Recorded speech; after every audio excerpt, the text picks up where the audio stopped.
Hello children, so welcome back. So in this video I will explain you chapter 14 of factorization of class 8. So here I am coming with another method for factorization. Our next method is factorization using identity. So first of all, let's recall all the identity that we already read in chapter algebraic expression. So first identity that we read in our algebraic expression chapter is a plus b whole square is equal to a square plus 2ab plus b square. Now second one is a minus b whole square is equal to a square minus 2ab plus b square, and the third one is a square minus b square is equal to a minus b and a plus b. So we're going to discuss our factorization by the help of these three identity. So let's see, suppose I'm taking any example for factorization. So I'm taking a very simple example, x square plus 4x plus 4.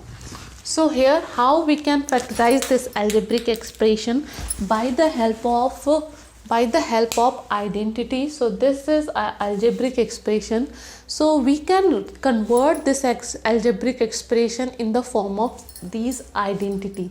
So how we can convert, let's see. So here it is x square, and we can write this 4 as 2 square. So after doing this here we get a square and b square of this, because we have plus sign here. So of course we will use the first identity, and this is a plus b whole square is equal to a square plus 2ab plus b square. So we already get our a and b. What is a here? This is the a, x, and what is b here? So of course 2 is b, and the middle term is 4x, but we need what? Plus 2ab. So we can write this one as 2 into x into 2. 2 2 ja 4 and x. So the value is same, but now it is in the form of a square plus 2ab plus b square, and here a is x and b is 2. So by the help of this identity we can write this one as what? This is equal to a plus b whole square, means x plus b is what? 2. So x plus 2 whole square.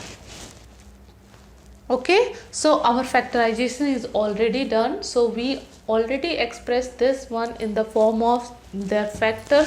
This we can also write as x plus 2 into x plus 2.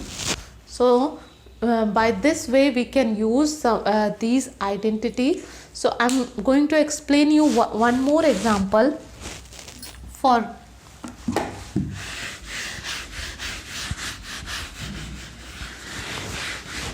suppose I'm taking the second example as m square minus 14m plus 49.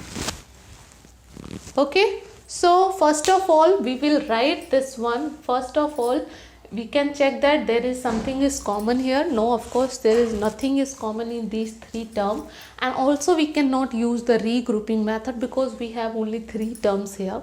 So what we're going to do, we will use this we will factorize this by the help of identity. So we can, here we have three terms, so we can use first and third second identity. So because we have minus sign here, so of course we will use the second identity. So first of all we have to find the value of a and b. So value of a and b, of course a square number. So we have a square number, that is m square, another square number, that is 49, because we can write 49 as 7 square. So we already get our value of a and b. So by the help of second identity, that is a minus b whole square is equal to a square minus 2ab plus b square, And what is the value of a here? Of course a is m. And what is the value of b here? Of course it is 7. The middle term must be minus 2ab. So here we have minus 2. What is a here? It is m.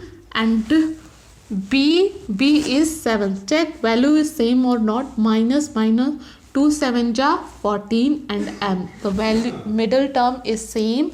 So it is in the form of a square minus 2ab plus b square.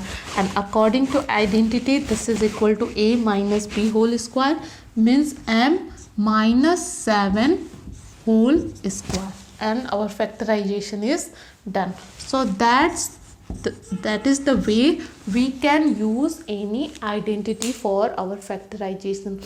I'm going to explain you one more example for the third identity. So see how we can use the third identity. Suppose I'm taking any example like 25 L square minus 169 m square. Okay, so here we have two terms and we can convert this two terms in the form of a square minus b square. Why?